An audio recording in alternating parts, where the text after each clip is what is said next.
ходе проведения комплекса оперативно-розыскных мероприятий сотрудниками Службы государственной безопасности Республики Абхазия задержан уроженец и житель Галского района Хурцилава Руан Константинович, 1959 года рождения. В апреле 2012 года Хурцилава был завербован сотрудниками спецслужб Грузии, заместителем начальника Главного управления по оккупированным территориям Департамента контрразведки МВД Грузии Чачава Александром и заместителем начальника второй службы второго управления Департамента контрразведки МВД Грузии Гулан Забижаном.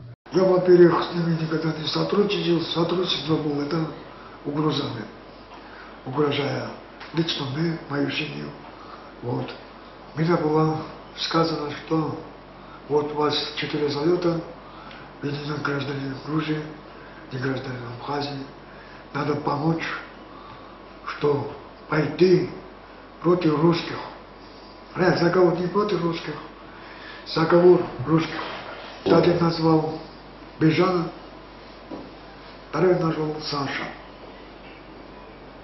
Когда угрозы применяли мне, то я не грузин, грузинский гражданин, что меня никто не будет искать, заведем в болото и утопим. Говорили, что не только тебя уничтожим твою жену и твою приемного сына. Я говорю, семья здесь при чем? А нам какая разница была? Пособник при вербовке Хурцилава – это действующий агент Департамента контрразведки МВД Грузии Дзанзава Мамука Русланович, 1984 года рождения, уроженец Галского района. Дзанзава пообещал финансовую поддержку и помощь в получении документов, удостоверяющих личность. Пособника Дзанзаву задержать не удалось, он скрывается на территории Грузии. Меня познакомил, моей двоюродной сестры, сын Дзанзава Мамука. Типа того, что сделать документы, что у тебя документов нет. Вот я могу этого человека назвать, как шестерка продажная, это Мамука Дзанзава. По данным СГБ, Руан Хурцилава получил задание от сотрудников спецслужб Грузии об инсценировке диверсионно-террористического акта на территории Грузии. Хурцилава якобы по заданию российского офицера должен был заложить самодельное взрывное устройство у Дома правосудия, расположенного в городе Зугдиди. Перед этим он должен был под любым предлогом проникнуть на территорию строящейся пограничной заставы, дислоцированной в населенном пункте Таглан, и вступить в беседу с любым российским офицером, встречу с которым он должен был записать на видео. У меня было задание, что найти русского фотографироваться. Русского фотографа. Надо было, чтобы большую звездочку был. Не простой, а просто большую звездочку. Чтобы показать Федерации России, что вот русский что делает в Грузии. Вот это нужно было. Для чего надо ваши содержи, ваши слова?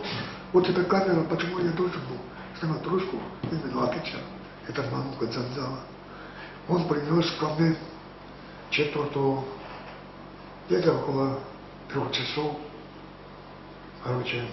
вот эту взрывчатку, она была типа, как делает Краснодарский край, светаном ветру, знаете, вот такой ветру, и залито был, этот, вот типа как гипс, вот, и вывезено был 2 провода.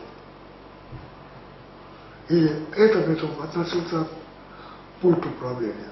В смысле, должен подключить был белым, черным, отходя 100 метров и взорвать. Но взрыва не будет, мне сказали. Взрыва никакого не будет. Так нужно, чтобы показать русские, чем занимаются и что хотят русские от нас.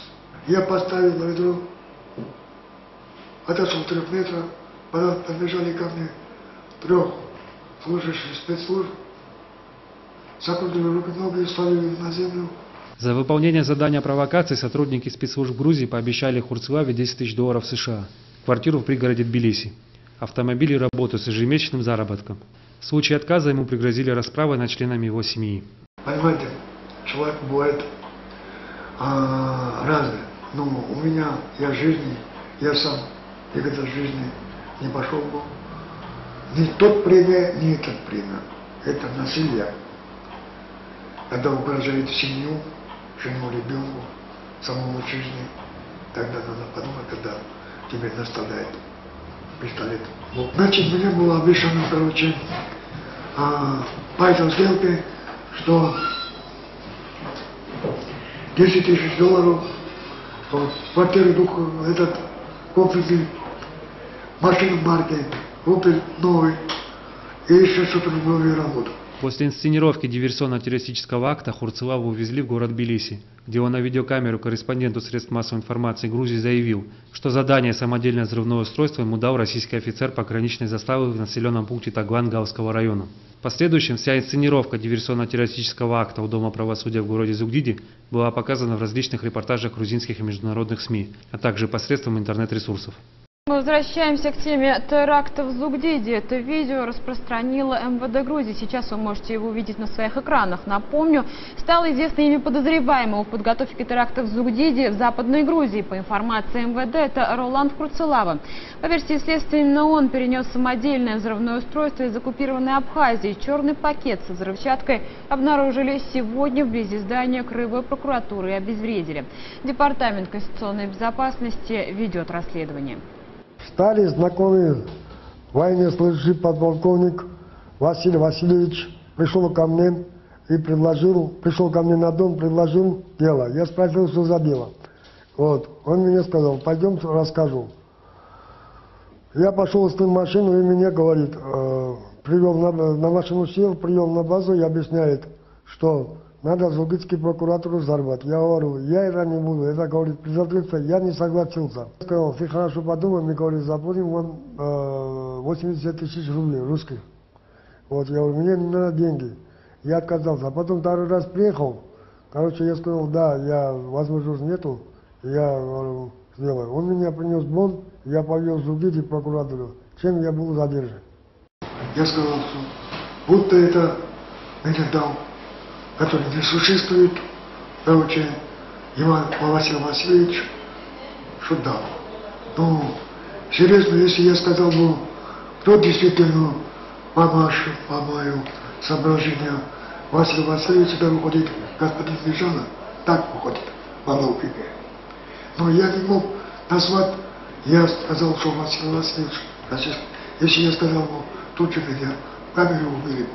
В 2012 году грузинские СМИ в один голос утверждали, что спецслужбы Грузии предотвратили диверсионно-террористический акт. Но если вникнуть в детали, сам репортаж вызывает массу вопросов. На видео в репортаже самодельное взрывное устройство, которое якобы подложил Хурцилава по заданию российских офицеров, искорежено. Видно, что его изучают эксперты. Каким образом грузинские эксперты взрывотехники начали изучать самодельное взрывное устройство в общественном месте, у здания правосудия остается загадкой. Возможно, у них своя система работы. По законодательству Грузии за совершение или участие в террористическом акте подсудимый получает от 10 до 15 лет лишения свободы. У Роланда Хурцилава свое видение на этот счет. Судья, когда меня предоставили, меня было предупреждено. Когда судья скажет, что вы признаете свою вину, я должен был сказать да. Двухмесячный арест я находился, не тюремное заключение. Я не буду вас обманывать. Завели, короче, какой-то этот кабинет, секретарша, посидел, завели комнату, говорит, вот твое место жительства. Типа, вот такое расстояние комната, это была директор. Ну, повели меня на суд, и мне сказали, что я признаюсь вину, значит, у меня будет 1 год, это как условно. Я пойду домой, меня взяли уже в квартиру, вот, жена там живет. Вот. Уголовное дело на Хурцилава было возбуждено по статье 324 Уголовного кодекса Республики Абхазия «Незаконное пересечение государственной границы Республики Абхазия». В ходе рассмотрения дела Хурцилава раскаялся в содеянном. Активное сотрудничество его со следствием помогло разоблачить один из фактов информационной войны, проводимой спецслужбами Грузии.